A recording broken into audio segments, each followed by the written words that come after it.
प्रणाम करता हूँ। मंच पर विराजे सभी कविगण व पद्मश्री से सम्मानित डॉक्टर सुरेंद्र जी शर्मा को भी प्रणाम करता हूँ। हमारे वर्तमान के नगर पालिका के अध्यक्ष आशीष जी गांधी को भी प्रणाम करता हूँ। क्योंकि समय बहुत ही कम है, जल्दी से जल्दी शुरू करना चाहता हूँ। तो मैं कहना चाहता हूँ कि माना कि मैं आपके बीच में बाधा हूँ, माना कि मैं आपके बीच में बाधा हूँ, पर साहब मैं भी तो एक छोटा कवि आता हूँ।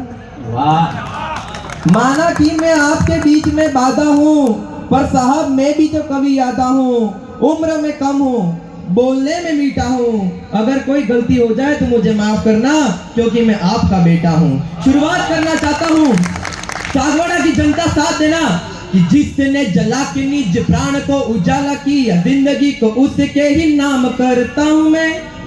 देशद्रोहियों को सरेआम जो नंगा करे, ऐसा हर काम खुलेआम करता हूँ मैं। देश के जवानों की रगों में ज्वार बरस के, ऐसी हर बात सरेआम करता हूँ मैं। अपनी जवानी इस देश पर चढ़ा गए जो, ऐसे वीर योद्धा को प्रणाम करता हूँ मैं। ऐसे वीर योद्धा को प्रणाम करता हूँ मैं।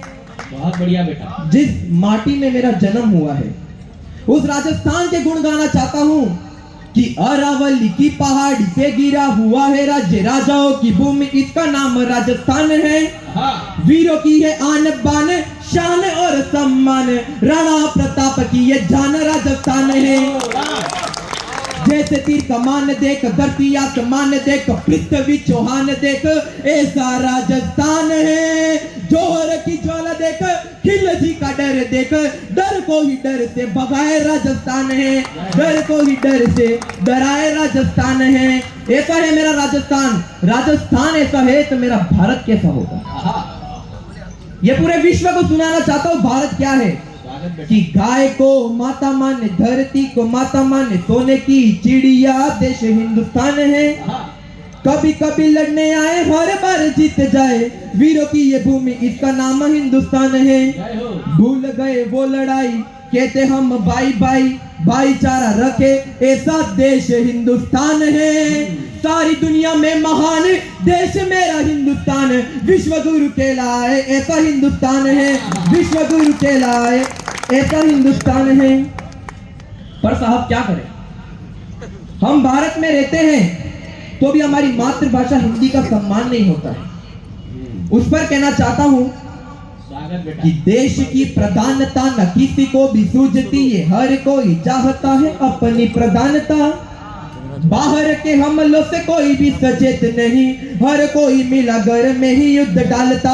राष्ट्रभाषा से भी हीन राष्ट्र गूंगा हो गया जो, कोई गांधी जी के ये विचार नहीं मानता। कैसे प्रगति करेगी हिंदी मेरे देश में, जब इंग्लिश मीडियम वाला बच्चा हिंदी नहीं जानता। कैसे प्रगति करेगी हिंदी मेरे देश में, जब इंग्लिश मीडियम वाला बच्चा हिंदी नहीं जानता।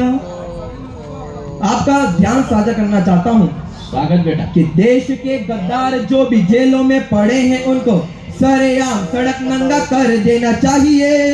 और अपनी हिंदी भाषा पे जो उठते सवाल, ऐसे लोगों की जबान काट देना चाहिए।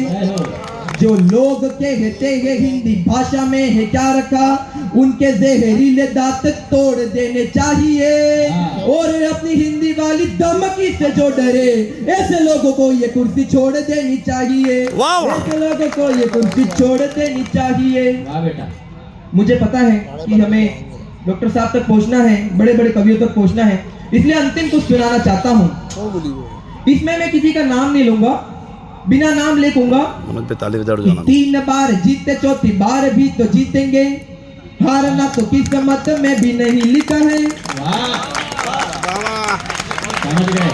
3 बार जीते, चौथी बार भी तो जीतेंगे। आपसे जुड़ना चाहता हूँ कि 3 बार जीते, चौथी बार भी तो जीतेंगे, हारना तो किस्मत में भी नहीं लिखा है। अब की बार 400 पार भी हो कर रहेगा, क्योंकि उनके खून में जोश हमने देखा है। कि जिस राज्य में हमारा जीतना भी मुश्किल था, उस राज्य में बिठाकर आए हम रेखा है। आप मानो या न मानो, मुझे लगता है मित्र, ऐसा प्रधानमंत्री मैंने कभी नहीं देखा है। ऐसा प्रधानमंत्री मैंने कभी नहीं देखा है। बहुत बहुत धन्यवाद।